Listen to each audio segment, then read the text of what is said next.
Alright YouTube, it's JP Dunphy, your BMW genius here at BMW Fort Washington. I apologize, I am not going to be looking at the camera as I record this one because I am currently driving and will be on the highway. But for today's video, I'm going to be doing something I've been asked a little bit since I did my previous Tesla Model 3, my Tesla Model 3 versus the i4 M50, and that was basically an efficiency test. So I'm doing this exact same test that I did previously with the other cars, and I'm just going to be adding this i4 eDrive40, so the rear-wheel drive version, to the test itself. With that, I'm going to turn this guy around, show you our current efficiency as we go. I did fully charge this guy just so we can have kind of an equivalent setup as before, and also give you driving impressions with this as I go, since you know, I haven't really done that on this car yet. So with that, let's get into it. Alright, so just for starters, as of right now, I have a 204-mile range on this guy, 99% just merged on the highway, and the average for this guy is slowly going up as I reach my standard cruising speed on the highway. So I'm going to make my way up to 70 miles per hour and just cruise at that. So already I am noticing that there is a higher kind of instant average in comparison. The average being 2.2 is obviously going to go up as I drive, just because that's reset since the charge. So yeah, this should be interesting going forward. So just as a kind of a side comparison in this versus the Tesla that I daily drive as of right now, that will be swapping out very soon, by the way. Hopefully within the next 10 days. I'll probably make a separate video on my personal channel about that and the pickup of my Mini Cooper SE 2023. And that'll be especially fun. So, you know, if you want to check that out, you can.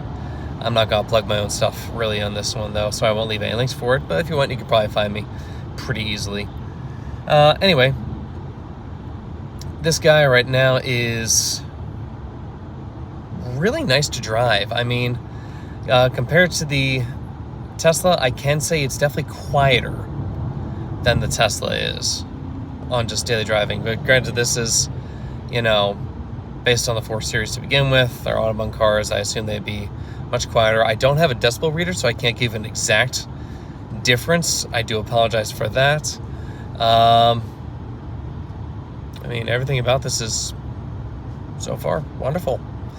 One thing I can say, as obviously a pretty self-explanatory difference between the two, is having an actual instrument cluster and a head-up display on this is much more preferable for me personally. Obviously, if you are a Tesla guy, you understand that after a while you get used to not having it in the first place.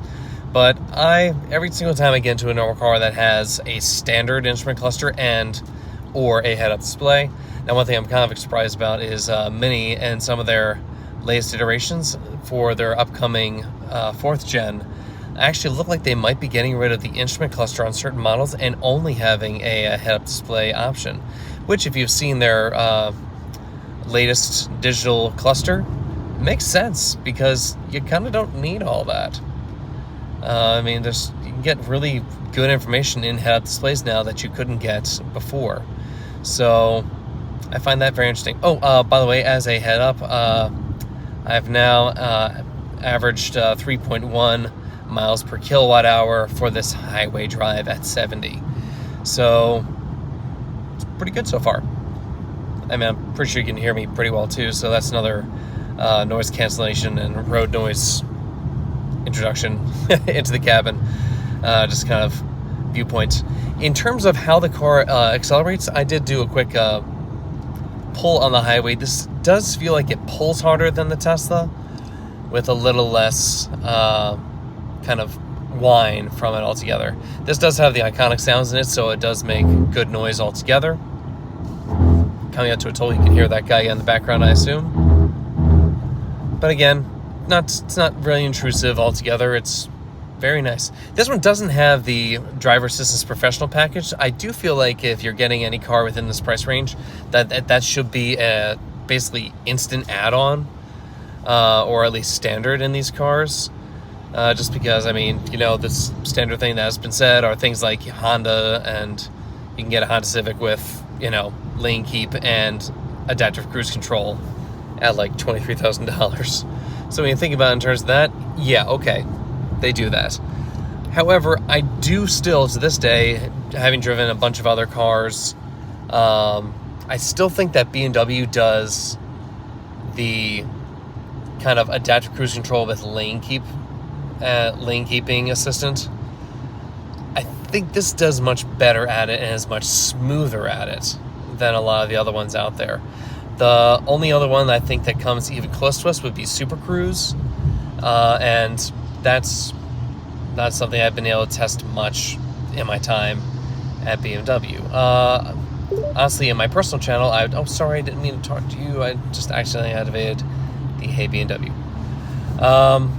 But all in all, it's a really great drive. I would have to look into the actual difference in terms of wheelbase. I do think the wheelbase in this is longer than the Tesla. I'll be putting that right below here. And if it is, that could definitely factor into why it definitely feels much smoother on the highway. So if you didn't know, longer wheelbases tend to be smoother than shorter wheelbases, all in all. But yeah, so far, pretty impressed. One more introduction I want to do before I finish my recording for tonight is one thing that is in here that is kind of missing, or at least I think should be in the Tesla, is blind spot. So, I mean, you do have blind spot detection and warning in Tesla, but it's all in the center. It's not in the mirror itself. Now, me being an old school driver, I actually look at the mirror because of the way I position my mirrors. It fills up my blind spot, so I don't have as big a blind spot in them. And based on that alone, I am definitely feeling much more secure in this car on the highway, just because I'm getting that instant gratification of, if someone's in my blind spot, I look over, there's a light, there it is. I don't have to look down at the center console or my center display like in the Tesla to actually show me that, yes, there is someone in my blind spot. So this one's much more apparent, and I personally prefer that. But again, personal preference. Honestly, if some people don't need that, if you're a more aggressive driver, you may not need it as much. I'm sort of middle of the road, being a father and having 2 kids. I tend to have them in the car too, so I become a lot less aggressive in my driving as I've hit my 30s. But yeah, anywho, I'll continue this tomorrow, and we'll go over other things that I've noticed. One thing I definitely have noticed as a massive kind of difference, and I'll go over this the second I get home as well, is just to show you the consumption difference that I'm seeing. So yeah, we'll wait till we get home for that one. Alright then, see you soon. One other side note I completely forgot to mention, I am currently driving in standard drive mode with all 3 regens on, so I'm not in brake mode or B mode during this drive. And now I'm thinking about it, I probably should have been in that, since it's the better 1-pedal drive mode. But yeah, just wanted to add that little add-on for it. And again, sorry about the no light in here. I didn't plan to be doing this at night. Just dropped to 94%. One thing I did notice is that my actual mileage has gone up in that time. I drove 14.3 miles. That's how far it takes for me to get from work to here. I was averaging the average was 3.5 miles per kilowatt hour. And now, since we're just idling, it switches to kilowatt hours per hour. Just because it's still running some basic stuff in here. Anywho, yeah. So we will pick this back up tomorrow and see how we do. Okay, so as of right now, the car is currently ready, not plugged in, and is going to precondition and climatize itself for tomorrow morning. So if you weren't here for the previous one, I guess my kitty cat wants to say hi. If you weren't here for my previous one, I basically did between the 2 cars. I drove it as the full charge that I'm allowed to do at work, drive it home, don't plug it in, precondition and climatize for the next morning, and drive it back to work. At the end of that, we basically show the average. Hi, caramba. Sorry, she's getting my armpit. That's not part of the video. Don't do that, sweetie. But as part of it, I will do some basic math, figure exactly how much energy was used, and go from there. So, till tomorrow morning. And through the beauty of editing, we are now in the next morning. So, the car has been sitting here overnight. I am at home, about to head into work. The car was not plugged in. I'm about to do our go time. Still have 228 miles and 93%, so we lost 2% in the preconditioning and climatization. Climate set to 68 degrees. And to work we go. Let's see how it does on this one.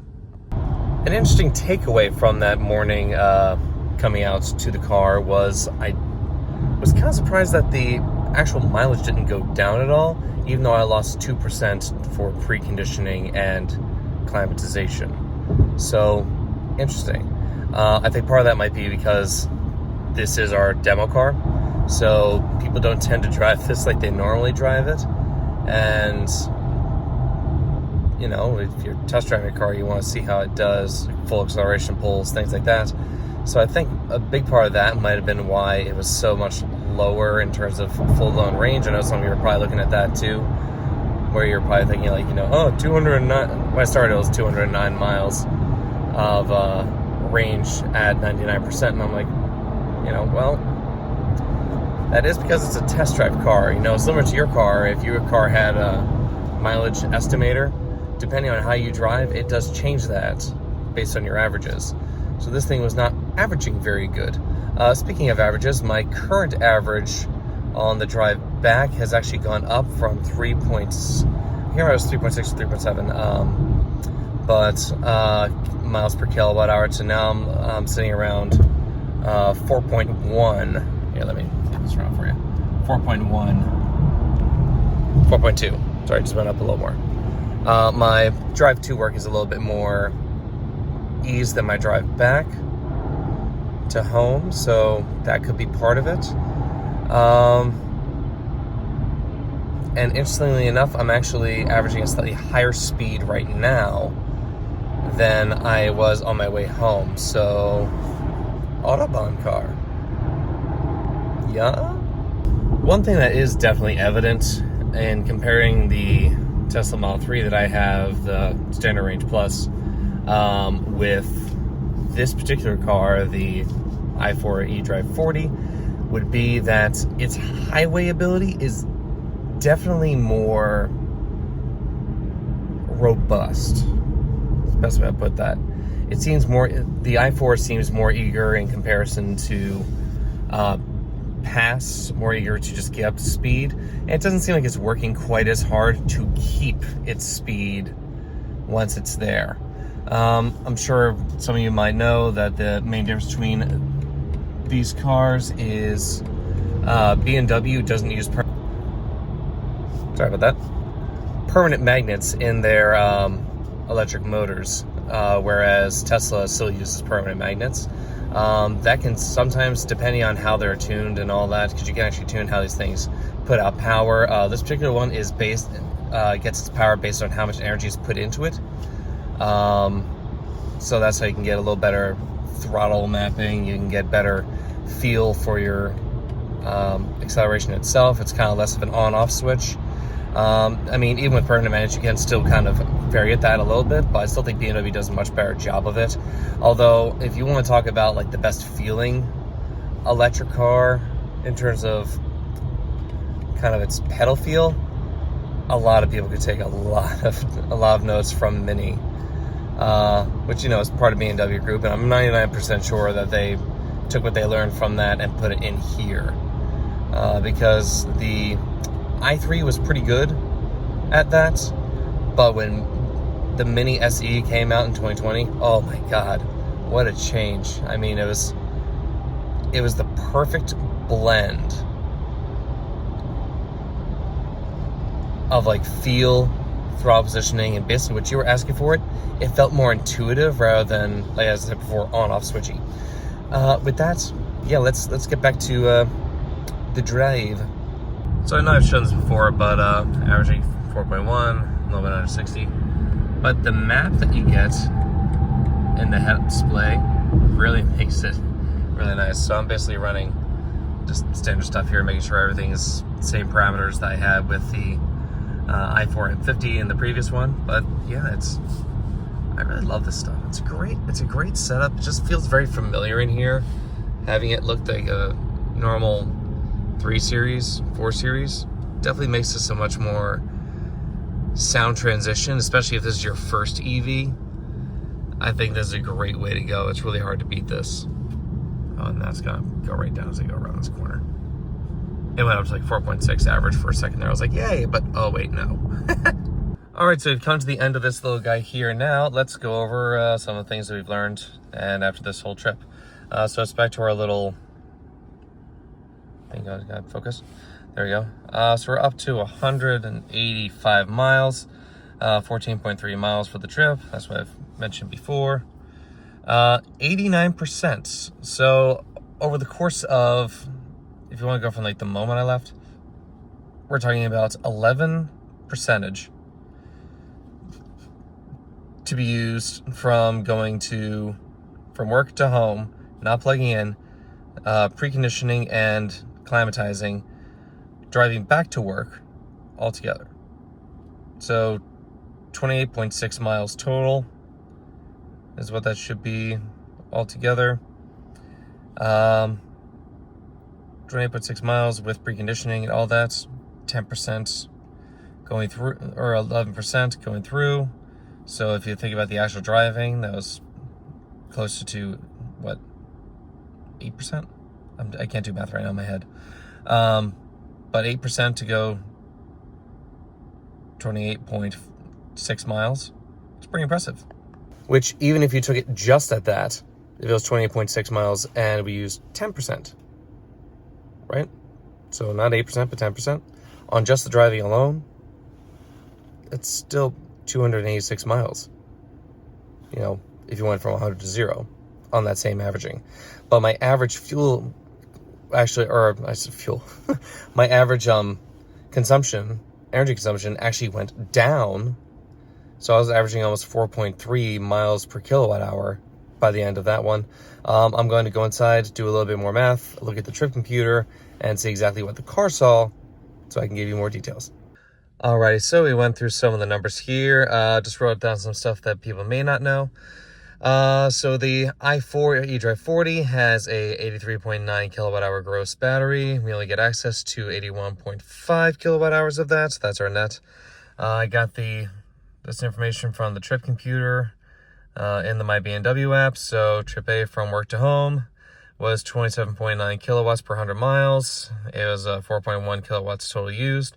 5% of the battery preconditioning was 2% usage. And trip B was, which was taking me from home back to work, 22.8 kilowatt hours per 100 miles was my average for that one. 3.2 kilowatt hour total and 4% battery.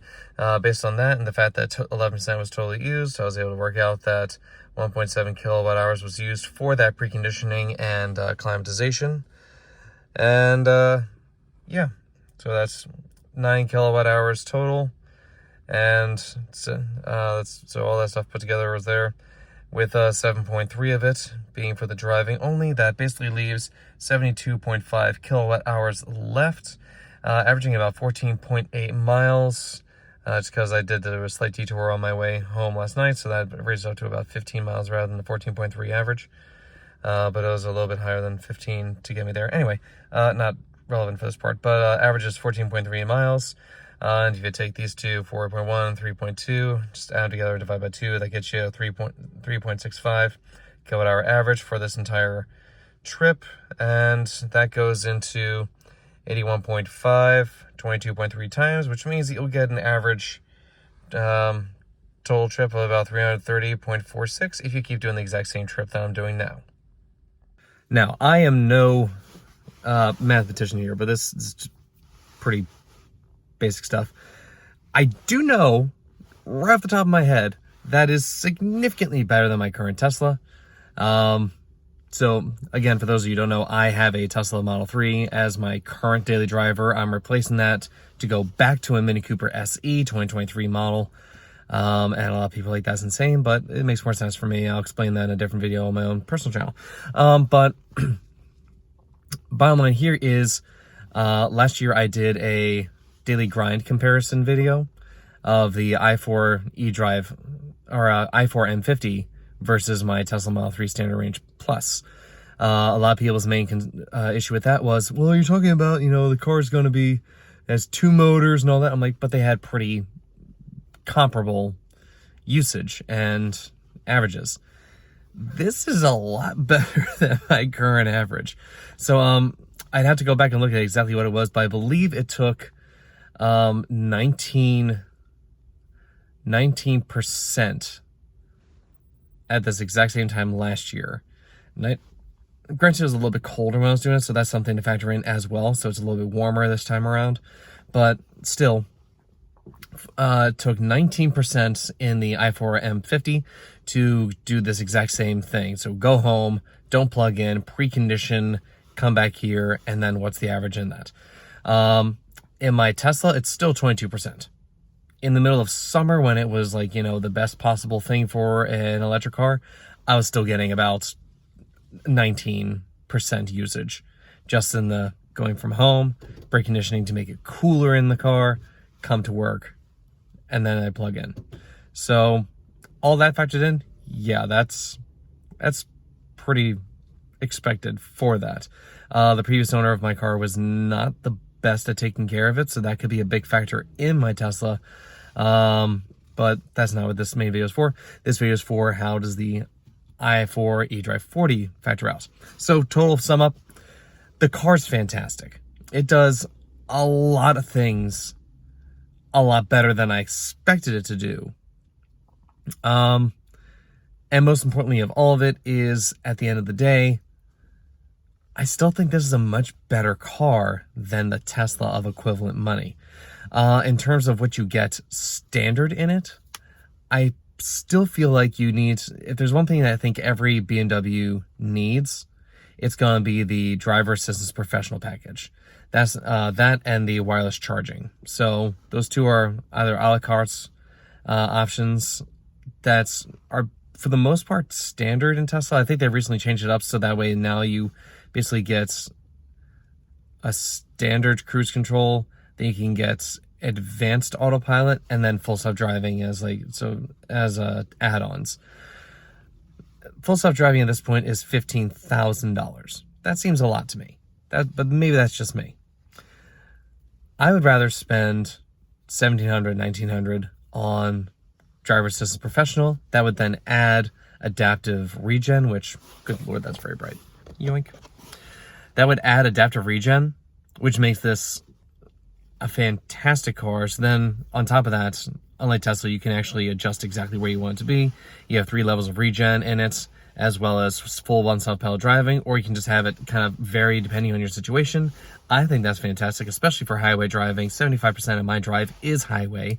So, I mean, that makes more sense for me.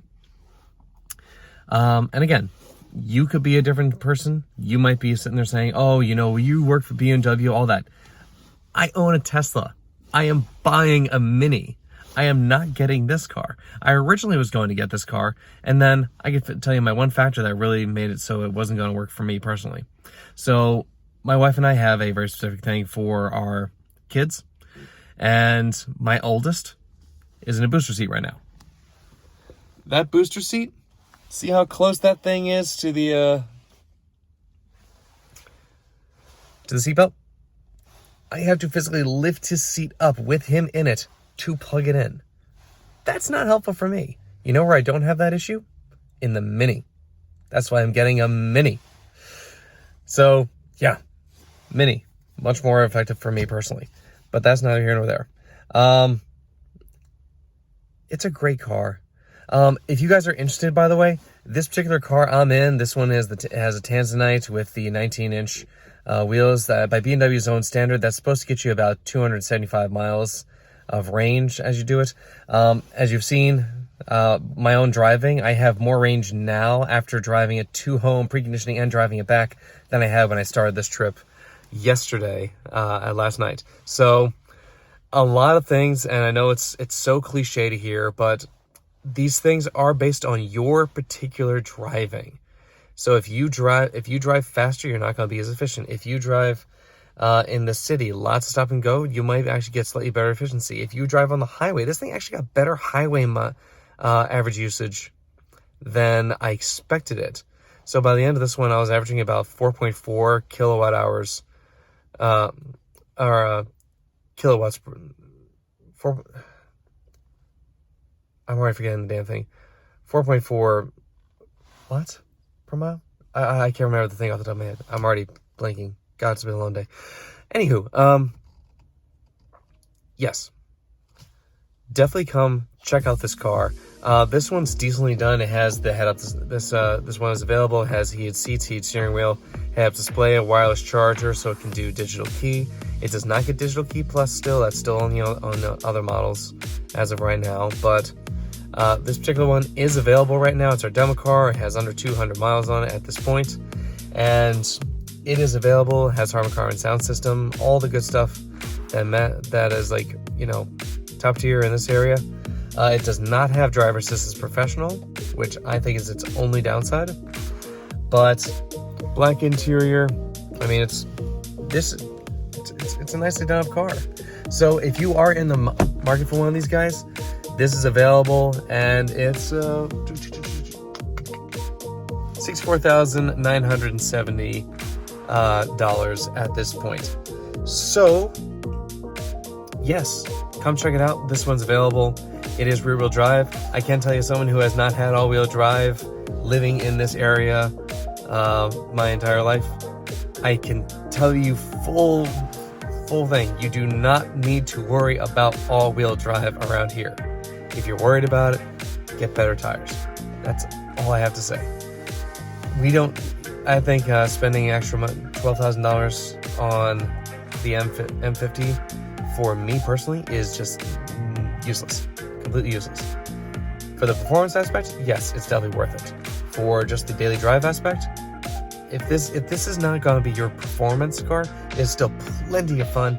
It's plenty capable. You can still do donuts if you turn off the traction, all the fun stuff there. And it's more than sufficient power-wise.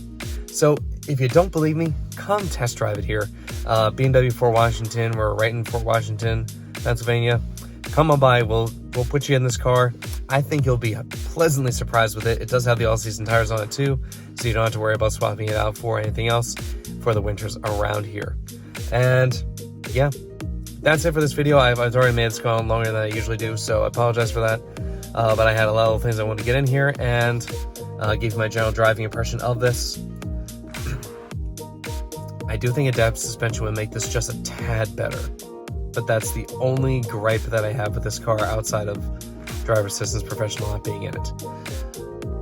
Everything else, I personally, if my kids were a little bit older, I would get this car. I think this is an amazing car. I'll probably get this in the future or give it to my son as he becomes of driving age. So, something worth thinking about. Thanks so much for being with us. If you found this helpful, please like, comment, share, subscribe, all the usual. If you haven't seen the previous Daily Grind video, go back and look at that if you'd like. I'll have a link for that as well. Actually, I'll put that, I can't remember if it's here, but I'll put it in there as well. So that way you have access to all of it.